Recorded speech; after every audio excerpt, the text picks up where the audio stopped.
So అంటే శృతి ఇంతకన్నా అవుతుంది. కానీ శృతి వెనకాల ఎన్నో బాధలు ఉండి ఉంటాయి నాకు తెలిసి. అవునన్న. అసలు శృతి ఏం చదువుకుంది? ఎక్కడ చదువుకుంది? సొంత ఊరు ఎక్కడ? అసలు యూకేకి ఎందుకెళ్ళింది? అన్న నాది ధర్మపురి అన్న, జగిత్యాల డిస్టిక్, ఉమ్మడి కరీంనగర్ జిల్లా. నేను మొత్తం గవర్నమెంట్ స్కూల్ అనే చదువుకున్న, గవర్నమెంట్ కాలేజే. బీపీఈడీ అయిపోయింది. బీపీఈడీ అంటే bachelor of physical education, Kakatiya యూనివర్సిటీలో.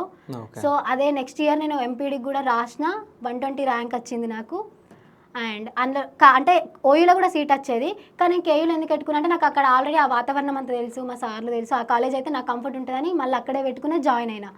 సో అది జాయిన్ అయ్యే ముందు 1 ఇయర్ నుండే నేను అబ్రాడ్ పోదాము, కొంచెం అబ్రాడ్ పోతే సెట్ కావచ్చు, పరిస్థితులన్నీ ఇంట్లో పరిస్థితులు మారిపోతాయి, మార్చుకోవచ్చు అనే ఉద్దేశంతో నేను అబ్రాడ్ ప్రాసెస్ స్టార్ట్ చేసిన అన్న. అదే టైంలో యూత్ మొబిలిటీ అనే ఒక ఇది ఉంది అని చెప్పి అప్లై చేసుకున్నా. లక్కీలా అది వచ్చింది. ఓకే. సో అట్లా నేను అక్కడ జాయిన్ అయ్యి మళ్ళీ యూత్ మొబిలిటీ వచ్చింది కాబట్టి అటు పోవాల్సి వచ్చింది యూకే. ఓకే. అండ్ ఈవెన్ ఎట్లా పోయినా అంటే మా ఫ్రెండ్ ఒక అబ్బాయి బాగా మిడిల్ క్లాస్ అన్న, మస్తు కష్టపడి పంపిరు. సో అప్పుడు అనిపించింది అంటే మనం కొంచెం కష్టపడి అప్పులు తీసుకుంటే పోవచ్చు, పోయిన తర్వాత సెట్ అవ్వచ్చు అని అనిపించింది. అందుకే పోయినా అన్న. అంటే ఒక స్టెప్ నేను తీసుకుంటేనే తర్వాత తర్వాత జనరేషన్ అన్న ఇంతకు ముందు ఉన్నట్టు ఉండద్దు అని నాకు అనిపించింది ఎందుకో.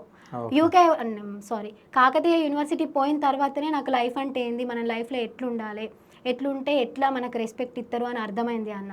అంటే ఒక పెద్ద యూనివర్సిటీకి పోతేనే మనకు మస్తు రకాల జనాలను చూస్తాం, అక్కడ అన్ని డిస్టిక్లలో ఉంటారు. సో అంతమందిని చూసి ఆ ఎక్స్పీరియన్స్తోని ఒక్కొక్కరు రిచ్ ఉంటారు, ఒక్కొక్కరు పూర్ ఉంటారు. మస్తు అంటే ఇంకా అసలు ఏం లేనోళ్ళు కూడా అక్కడ సీట్ వస్తే ఫ్రీ హాస్టల్ అని చెప్పి వచ్చి చదువుకుంటారు. వాళ్ళందరినీ చూసిన తర్వాత ఓకే మనం ఇట్లుంటే ఇట్లుంటుంది ఫ్యూచర్లో. సో మనం ఇప్పుడు ఇట్లున్నామంటే రేపు మనకు పుట్టేటోళ్ళు అట్లా ఉండద్దు, రేపటి నెక్స్ట్ జనరేషన్ అట్లా ఉండద్దు అని చెప్పి ఈ స్టెప్ తీసుకొని యూకే పోయినా. ఓకే.